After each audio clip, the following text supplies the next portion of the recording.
Já, komið sæl aftur og við ætlum næst á stóra sviðið í Þjóðleikhúsinu en Andi Þögglu myndana umlykur sýninguna Einræðisherrann sem að á stóra sviðinu var frumsýnt annan í jólum og þetta byggir á sígildri mynd Chaplin frá 1940 þar sem að einræðisherrar og þeirra slekt dregið sundur og saman í háði og það ekki dauðupunktur í þessari sýningu. Hún byrjar með hvelli og leikgerðin og leikstjórnin í höndum Danans Nikolajs Zetterholms og það fleira danskt leikhúsfólk sem kemur að þessari sýningu en það Siggi Sigurjóns sem í hlutverki Chaplins, hann leikur rakarann minnislausa og Hinkel, einræðisherra, ýmist, sitt á hvað, allan tíman í leikritinu. Þetta rakarinn orðfái og einræðisherran. Það 9 leikarar sem ég taldi, sem að leika margir fleiri en eitt hlutverk. Þröstur Leó til dæmis þarna í mörgum hlutverkum og sögumaður. En sögusviðið lok fyrri heimsstyrjaldarinnar og millistríðsárin, einræðisherran Hinkel undirbýr að taka yfir heiminn. Siggi Sigurjóns, velkomin. Takk fyrir það. Takk fyrir sýninguna. Já, takk fyrir komuna. Það má segja að þetta sé hreinn og klár farsi. Já, að mörgu leyti. Þetta er svona eins og þú segir hérna í anda Chaplins og allt það, en undir niður í kraumar alvara lífsins, heldur betur. Já, það nefnilega, ég ætla að hafa þessum síðustu spurningun, ég ætla bara að koma að því núna. Chaplin, hann skrifar þetta 1940 og var hann, sá hann fyrir? Já, það gerðist síðan vegna þess að, hann sér þessi tákn. Já, þetta alveg magnað þegar ég kem að þessu og við komum að þessu verki núna vegna þess að ég hafði að sé myndina sem unglingur og meðaldra maður og allt það en þegar ég kem að þessu núna þá einhvern veginn fyrst áttaði ég mig á því hvað hann var framsýnn og hvað hann var glöggur og hvað hann var klár að lesa í það sem koma skildi. Já. Og hann að bara benda á hluti að það sem gengu allir eftir því miður. Já. Og hann haft eftir og núna þegar hann var orðinn fullorðinn ef hann hefði vitað að þessi hildarleikur hefði náð svona langt, þá var ekkert víst að hann hefði skrifað þessa bíómynd. Já, vegna þess að þetta mjög djörf mynd. Algjörlega, en það var til dæmis Bretar, þeir þorðu ekkert að sýna þessa mynd 1940, eðlilega. Já, akkurat, maður mynd fyrir að hugsa út í það. Já. En hann sér þetta fyrir en hann gerir náttúrulega óspart grín að ekki bara Hitler, heldur líka Mussolini. Jú.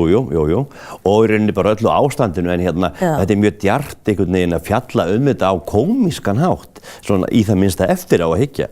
En fyrir vikið kannski verður það líka bara svo beitt og eins og hann benti nú sjálfur á að eina leiðin til þess að fjalla Hitler var að gera grín á honum. Já, akkurat. Og það svona ein leiðin. Já. En það sem að mér finnst hins vegar merkilegast í þessi sýningu, þetta svona eins og þú segir farsi og það hlegið mikið og það má vissulega hafa mjög gaman að þessu en það eru viðbröðin slík en það kjöti sem á beinanum sem að skiptir höfuðmáli fyrir mér.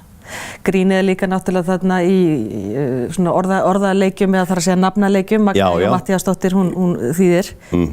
Og þarna fóringjasleikjan Goebbels. Jú. Og ofurstinn Boring. Já. Og það náttúrulega ekki slæmir leikarar þar Gói og Ólafía Hrönn. Jú, og Pálmi Gestsson þarna Mussolini og Þröstur Leó og þetta náttúrulega alveg bara úrvalslið. Já, en hvernig nálgast maður að leika þar sem að Chaplin gerði ódauðlegt? Ég náttúrulega vil spurður að þessu auðvitað áður og það náttúrulega fyrir að fyrst að alveg útilokað. Já, það einmitt það. Þannig að það átt að sjá því strax, Ég ætla mér ekkert að fara í skóna hans, en ég hef enga möguleika á því. En ég eins vegar bara svona hermi eftir honum á minn hátt og það bara fyrst og fremst efnistöki sem skipta mig máli. En ég engin Chaplin og það bara til eitt Chaplin. En þið notið samt þekktar myndir af svona stellingum Hinkels þegar hann leggst upp á skrifborðið með rósina í munnunum, það ekki? Þetta bíómyndin. Jú, ég meina þessi leikgerð byggð algjörlega á þessari bíómynd og við erum með alveg bara sömu minni, við erum með rakara senuna sem var mjög fræg, við bara endursköpum hana á okkar hátt og við erum með dansið með hnöttin og svo framvegis. Þannig þetta alltaf þetta bara beint myndinni og leikgerðin eins og ég segi byggir fullkomlega á þessari mynd. En þetta bara klassísk sýning. Algjörlega, ég vona það í það minnsta og þetta auðvitað gert svona að leikhúsi, við erum ekki í bíó. Og þetta svona allavega fyrir minn smekk svona leikhús sem mér geðjast mjög vel. Þetta svona leikhús án landamæra, svona opið leikhús eða hvernig sem við orðum það. Og ég held að áhorfendur kunna að meta það. Ég verð að segja að það Andi Þögglu myndana umlykur alla sýninguna vegna þess að hljóðið Þarna Karl Olgeirsson sem er tónlistarstjóri og hann þarna niður í svona hálfgerði gryfju með píanóið sitt. Já, og hann ótt að segja, hann sé algjörlega í essinu sínu því hann sér öll leikhljóð í sýningunni og spilar undir og hann einn það, reyndar að koma leikararnir við sögu og þarf að ég sá það. Hjálpa til þegar mikið liggur við, en það semst engin hljóð af teipi eins og oft Þetta allt framkallað fyrir framan áhorfendur og það finnst mér skemmtilegt leikur. Já, maður sér fyrir sig nefnilega þegar svarthvítumyndirnar voru gerðar að þá voru bara svona frumstæðar aðferðir, þú veist, það var bara badmintónspaði. Já, algjörlega og það bara verið að herma eftir því og þess vegna verður þetta svo bara sjónrænt leikhús leið. Ofsalega, eitthvað rörón í vatni og það verið að líka eftir skriðdrekum. Já, það ótrúlega þessu tæki og tól og bara sjón sögur ríkari verði að segja að bara horfa á Kalla og allt hans stótt. Já, skulum sjá stutt viðtal sem að Snædís Snorradóttir átti við Karl Olgeirsson niðri í Þjóðleikhúsi þar sem hann svona lýsir því aðeins hvað hann er að gera. Ég geri leikhljóð. Já. Og þau eru framkölluð svona á alls konar máta. Já. Til dæmis erum við hérna með byssur þegar þær eru hlaðnar. Já. Og svo kemur ekki skot. Vá. Sem eru bara eitthvað lásasystem og svona. Þetta mjög sniðugt og svo míkrafónn tengdur hérna svo þetta heyrist. Já. Þetta hálfa reiðhjól hérna. Já. Það gegnir nokkrum hlutverkum. Já. Til dæmis hægt að taka stýrið af. Já. Þannig að þröstulega og notar þetta í byrjun á einni senu, svona á sviðinu. Já. Bara til að búa til svona götuhljóð. Svo fannst mér líka áhugavert að þú væri hérna með bjórdós. Já, með danska bjórdós. Já, þetta ekki eitthvað sem þú ert að lauma þér í, þú ert að nota þetta sem hljóð. Já, nei, það koma tómar. Já, ok. Og þetta bæði mótorhjól. Já. Og flugvél sem að klikka. Já. Hún frekar svipuð. Og svo þetta líka bara hjól. Ég skil þig. Kalli, hefur einhvern tímann gert svona lagað áður? Svona í miklum grófum dráttum? Nei. Nei. Ég hef svona inn á einhverja geisladiska og svona einhver leikrit. Já. Það hefur búið til svona hljóð en ég hef aldrei verið með svona græjur. Já. Er þetta ekki skemmtilegt? Þetta geggjað, sko. Já. Og alls konar. Hérna skriðdrekinn. Nú, leið mér að heyra skriðdrekinn. Og þetta bara tunna? Já, með einhverju inni og svo eru þeir að prófa sig áfram hljóðdeildin, sko. Ég seti mismunandi hluti inni. Já. Þeir vilja fá eitthvað grófara. Og svo er þetta allt mækað upp og það er kannski sett ekstra reverb eða bassi eða eitthvað á eftir sem þarf. Sko. Já, en hvernig er að vera nú einn og eins og hann Nikolai lýsti að stundum eltir þú leikararna, stundum elta leikararnir þig. Hvernig virkar þetta samspil? Þetta í sjálfu sér ekkert ólíkt við að spila með söngvara eða í hljómsveit. Já. Maður dvelur mjög mikið í núinu. Já. Leið og maður fyrir að hugsa um eitthvað annað þá klúðrar maður einhverju. En maður er bara á staðnum og svona, þetta er svona dans. Já. Þetta er ógeðslega skemmtilegt og svo fæ ég að spinna fullt. Já. Með, sko, því að senurnar eru ekkert alltaf eins. Nei. Þetta er svo lifandi. Þetta er svo lifandi. Þannig að hér ert þú í rauninni bara með allan skalan af tilfinningum, af áhöldum, af hlutum sem að þú ert að túlka. Já. Já.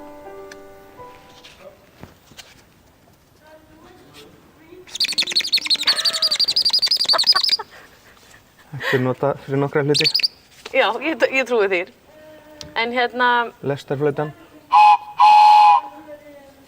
Bíddu fyrirgefðu, hvað er það? Svo stoppar lestin. Og þetta er bara loft... Hvað er þetta? Loftbyssa? Nei. Já, þetta er eitthvað loft. Ég veit ekki, þeir nota þetta eitthvað smiðinni, sko. Þetta er ekki eins og ég er tannlækni. Opna. Ég myndi allavega ekki vilja fara til tannlækni sem ætti þetta áhald. Þetta er ekki meðan ég held að þig. Heyrðu, þetta er rosalega skemmtilegt, en í hvað notar þessar keðjur hérna? Það eru keðjur í kassa? Já, þetta er fótgönguliðið.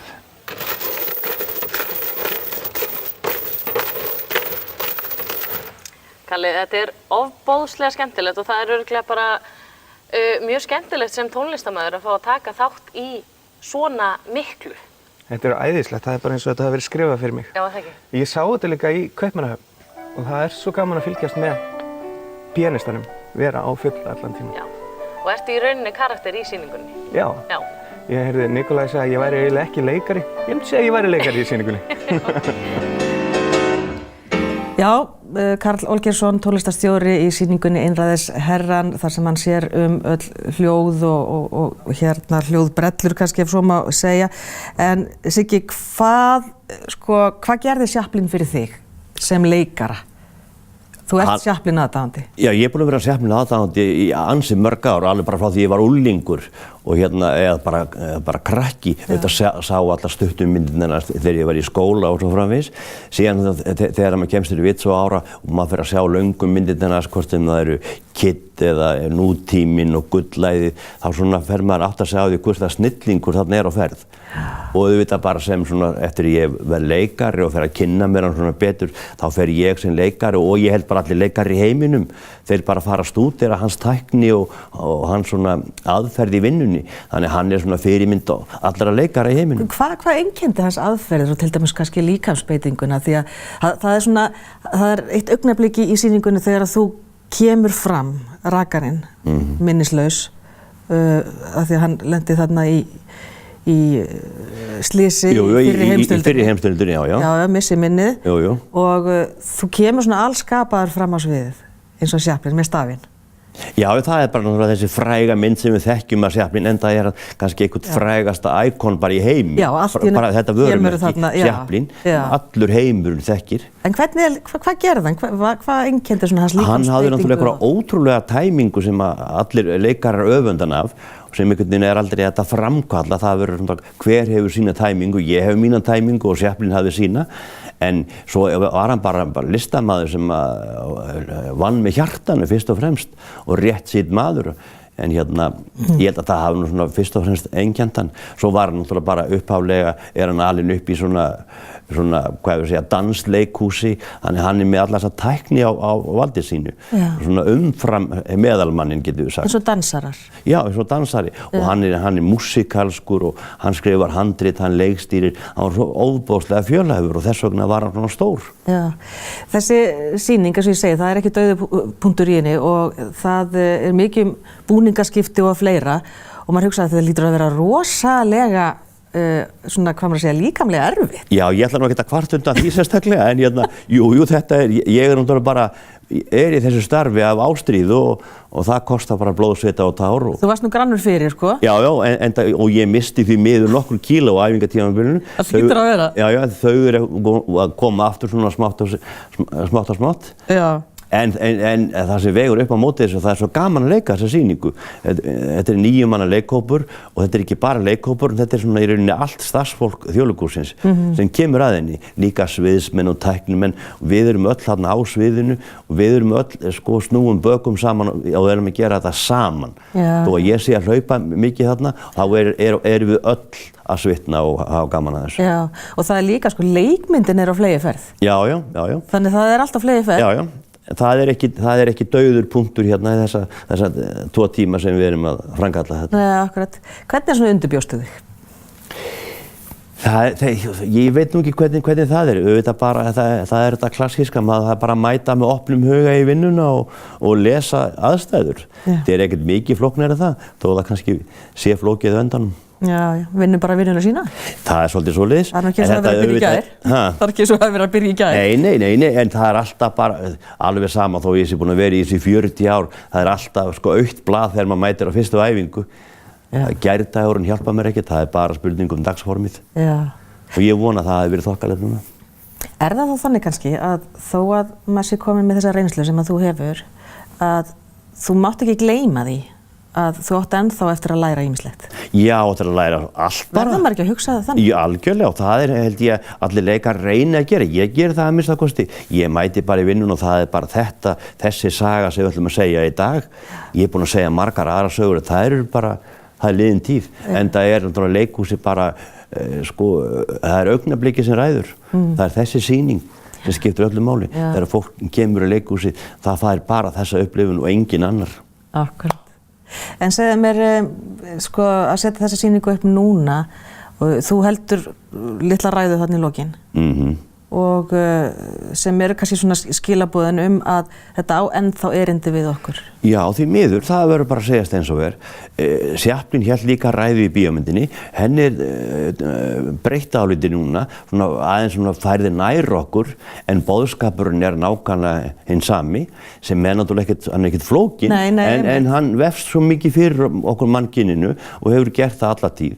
Það alveg sama þó við þykjast hafa lært svo mikið í læknisfræði og vísindum og við vitum hvað hollt og hvað óhollt. En við erum ekki búin að átta okkur á því ennþá að það mjög óhollt að skjóta hvort annað. Við erum ennþá að því. Já. Það höfum við bara ekki lært. Nei. Þetta svona einmitt að hjálpast að og... Já, og bara erum við ekki saman í þessu og... Já, og ekki ofsækja einhverja hópa sem eru... Já, ég meina það árið 2019 í dag og það hefur ekkert breyst. Nei. Þannig kannski það sem að það eru vondu tíðindin. En við mögum heldur ekki gefast upp fyrir því og þess vegna kannski eina ástæðan fyrir því að við þurfum að hlusta á svona sögur eins og Einræðisherrann. Já. Og reyna að læra þess að því. Já, mest. Ég reyni það í það mesta. Já, já. Sko, við vorum að tala um þetta rétt áður en við byrjuðum að þetta ætti náttúrulega að vera bara svona skólasýning. Já, ég held að þessi efnisýningarinnar í það minnsta algjör uppsprettað til umræðu bara sögun og það sem gerðist í heiminum og það sem við viljum kannski að gerist á morgun ekki síst. Já, einmitt að því tengingin alveg í daginn í dag. Já, og það væri mjög gaman að fá einmitt skóla á sýningunum til þess og þá myndi ekkert standa á okkur leikurunum að vilja ræða við fólk það væri náttúrulega, já. Eða væri áhugi fyrir því. Já, akkurat. Því að við viljum vera lifandi leikhús í tengslum með fólkið okkar. Já, akkurat. Sýningin ekkert búið þegar tjaldið fyrir. Nei, já. Ballið rétt að byrja. Hvað þið, 2 til 3 Við erum 2 til 3 í viku, það hefur gengið rosalega vel og fengið frábæra viðtökur og við erum til í tuski, sko. Ég til í að svitna meira. Ég tel það ekki eftir mér. Ég þekki 13 ára sem fór helgina og hann sagði bara eitt orð. Geggjað. Það ánægilegt að heyra. Enda við viljum líka þennan aldurshópi í leikhúsið. Hann á alveg heima þarna fram í sal. Já.